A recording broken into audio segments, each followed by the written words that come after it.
رسول اللہ ہے صلی اللہ علیہ وسلم کہتے ہیں کھجور کو اٹھاتا ہوں کھانا چاہتا ہوں لیکن یہ ڈر جاتا ہوں کہیں یہ صدقے کی کھجور نہ ہو، میں اس کھجور کو پھینک دیتا ہوں، استعمال نہیں کرتا۔ بخاری و مسلم میں ہے رسول اللہ صلی اللہ علیہ وسلم کی خدمت میں کوئی چیز کھانے کے لیے لائی جاتی تو اللہ کے نبی پوچھتے یہ تحفہ ہے یا یہ صدقہ ہے؟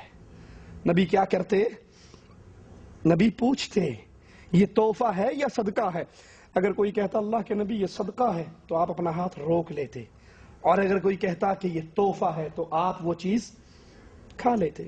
ایک شخص کے مسلمان ہونے کا قصہ آتا ہے جس نے آپ کے سامنے پہلے صدقے کی چیز رکھی، آپ نے نہیں کھائی، اس نے کہا نشانی ہماری سابقہ کتاب میں جو تھی پوری ہو گئی، اس نے پھر ہدیہ دیا، آپ نے وہ کھا لیا، کہا دوسری نشانی بھی پوری ہو گئی۔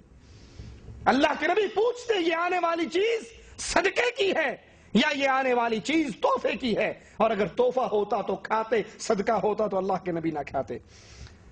جس کو عالم الغیب کہا جائے وہ ایک کھجور اٹھا کر نہیں پوچھا کرتا، نہیں ڈرا کرتا یہ صدقے کی ہے یا نہیں، وہ سوال نہیں کیا کرتا یہ تحفہ ہے یا صدقہ ہے۔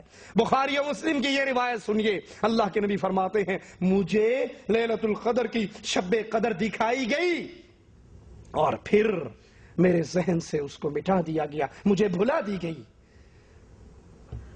میں عالم الغیب اگر ہوتا، اللہ کے نبی عالم الغیب ہوتے تو اپنے صحابہ سے کیوں کہتے شب قدر کو رمضان کی آخری عشرے کی طاق راتوں میں تلاش کرو؟ آپ عالم الغیب ہوتے بتا دیتے، نہیں، فرمایا مجھے بتائی گئی، مجھے دکھائی گئی شب قدر اور پھر بھلا دی گئی۔ بخاری و مسلم میں ہے اللہ کے رسول صلی اللہ علیہ وسلم حج کے موقع پر مکہ میں حضرت عائشہ کے گھر تشریف لاتے ہیں، ان کے ہاں آتے ہیں تو حضرت عائشہ رو رہی ہوتی ہیں، آپ پوچھتے ہیں عائشہ کیوں رو رہی ہو؟ اور جو یہ پوچھے کیوں رو رہی ہو اس کا مطلب اس کو رونے کا سبب علم نہیں ہے، وہ عالم الغیب نہیں ہے۔ کیوں رو رہی ہو؟ تو کہنے لگی اب میرا عمرہ تو ہو گیا۔ آپ نے پوچھا کیا ہوا؟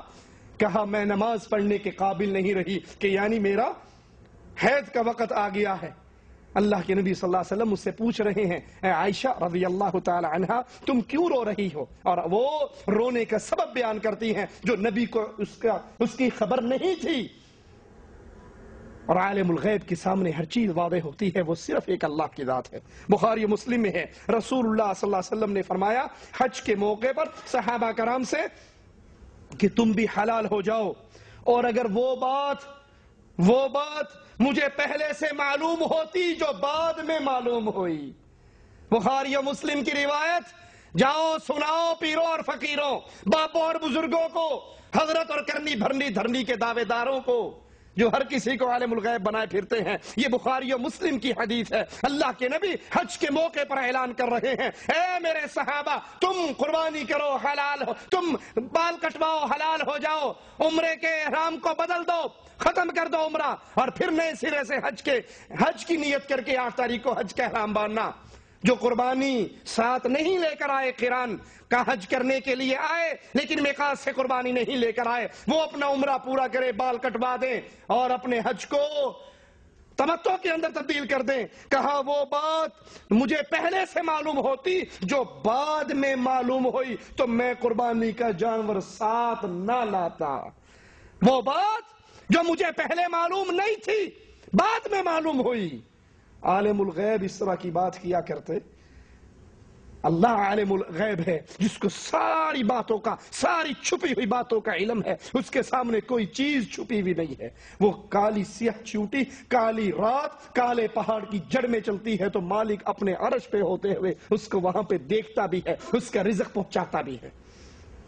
رسول اللہ صلی اللہ علیہ وسلم نے عبد الرحمن بن عوف پر کچھ زردی سا رنگ نشان دیکھا تو پوچھا عبد الرحمن یہ کیا ہے؟ یہ کیسا نشان ہے؟ جیسے عورتیں خوشبو استعمال کرتی ہیں نا، زعفران کی خوشبو یا کوئی اور، اس طرح کا پیلا رنگ ان کے کپڑوں پہ دیکھا، پوچھا یہ کیا ہے؟ تو عبد الرحمن ابن عوف رضی اللہ عنہ وارضاہ فرمانے لگے یا رسول اللہ صلی اللہ علیہ وسلم میں نکاح کر چکا ہوں۔ آپ نے فرمایا تو نے ولیمہ کیا ہے؟ کہا نہیں۔ کہا پھر ولیمہ بھی کر، بھلے ایک بکری ہی ذبح کر دے۔ جو عالم الغیب ہوتا ہے اس کو تو پتا ہوتا ہے نا میرے صحابی نے نکاح کیا ہے، اس سے پوچھنے کی کیا حاجت اور کیا ضرورت ہوتی ہے؟